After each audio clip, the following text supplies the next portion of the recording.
नमस्कार मित्रांनो, आजच्या या धावपळीच्या युगात आपण सगळेच तणाव, चिंता आणि संभ्रमात आहोत. आपल्याला प्रश्न पडतो की आयुष्य इतकं कठीण का आहे? पण 5000 वर्षापूर्वी कुरुक्षेत्राच्या युद्धभूमीवरती श्रीकृष्णाने अर्जुनाला दिलेले संदेश आजही आपल्या आयुष्यातील गुंता सोडवण्यासाठी तितकेच लागू होतात.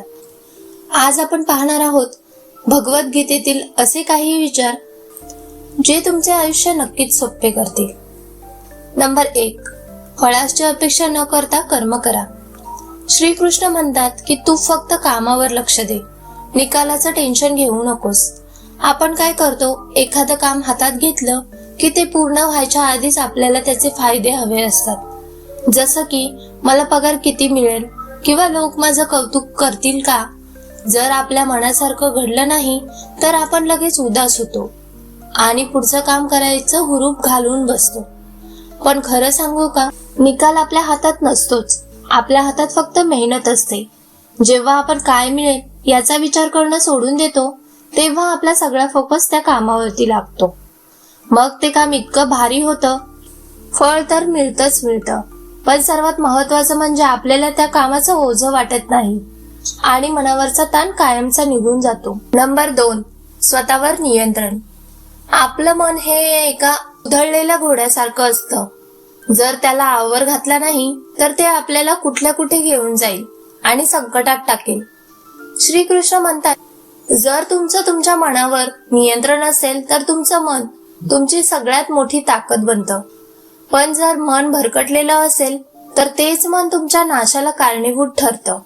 आपल्याला बाहेरचे लोक येऊन तितका त्रास देत नाहीत जितका त्रास आपला स्वतःवरचा राग, चिडचिड किंवा ईर्ष्या देते. म्हणूनच दिवसभरातून थोडा वेळ शांत बसून स्वतःच्या विचारांकडे लक्ष दिलं पाहिजे. जेव्हा मन शांत होतं तेव्हा डोकं ठिकाणावर असतं आणि कितीही मोठं संकट आलं तरी आपण डगमगत नाही. थोडक्यात काय तर मनाला आपला नोकर बनवा, त्याचा गुलाम होऊ नका. मग बघा आयुष्य कसं सोपं आणि सुटसुटीत वाटायला लागतं. नंबर 3. बदलाचा स्वीकार करा. श्रीकृष्ण म्हणतात की बदल हा होणारच, त्याला कोणीही रोखू शकत नाही. आपण काय करतो, एखादी गोष्ट किंवा माणसं कायम आपल्यासोबत राहावी म्हणून त्यांना घट्ट पकडून ठेवतो. मग ती नोकरी असो, एखादं नातं असो किंवा आपली संपत्ती असो. काल जे तुमचं होतं ते आज कोणा दुसऱ्याचं झालंय आणि उद्या ते आणखी कोणाचं तरी असणार आहे. हेच तर जगाचं चक्र आहे. जेव्हा परिस्थिती बदलते तेव्हा आपण रडत बसतो की माझ्यासोबतच असं का झालं. पण जर आपण मनाशी पक्क केलं की बदल हा होणारच आणि तो चांगल्यासाठीच असतो तर आपल्याला कशाचंच दुःख होत नाही. जुनं गेल्याशिवाय नवीन काहीतरी चांगलं पदरात पडत नसतं. त्यामुळे बदलाला घाबरण्यापेक्षा त्याचं स्वागत करायला शिका. आयुष्य खूप हलकं वाटेल. नंबर 4. अतिविचार थांबवा. आपण अर्ध्याहून अधिक वेळा त्या गोष्टींचा विचार करून त्रास करून घेतो ज्या अजून घडल्याच नाहीत. अर्जुन सुद्धा युद्धभूमीवरती असंच काय होईल, कसं होईल या विचाराने पार गळून गेला होता. श्रीकृष्ण त्याला हेच समजावतात की बाबा रे, जे होऊन गेले ते तू बदलू शकत नाहीस आणि जे उद्या होणार आहे ते तुझ्या हातात नाही. मग कशाला उगाच डोकं खातोय. आपण काय करतो, भविष्याची स्वप्न बघण्यात किंवा भूतकाळाच्या जखमा उकरण्यात आपला आजचा दिवस फुकट घालवतो. खरं तर आपल्या हातात फक्त आत्ताचा क्षण असतो. जर तुम्ही आजचं काम प्रामाणिकपणे केलं आणि सध्याच्या वेळेचा आनंद घेतला तर उद्याची काळजी करण्याची गरजच उरणार नाही.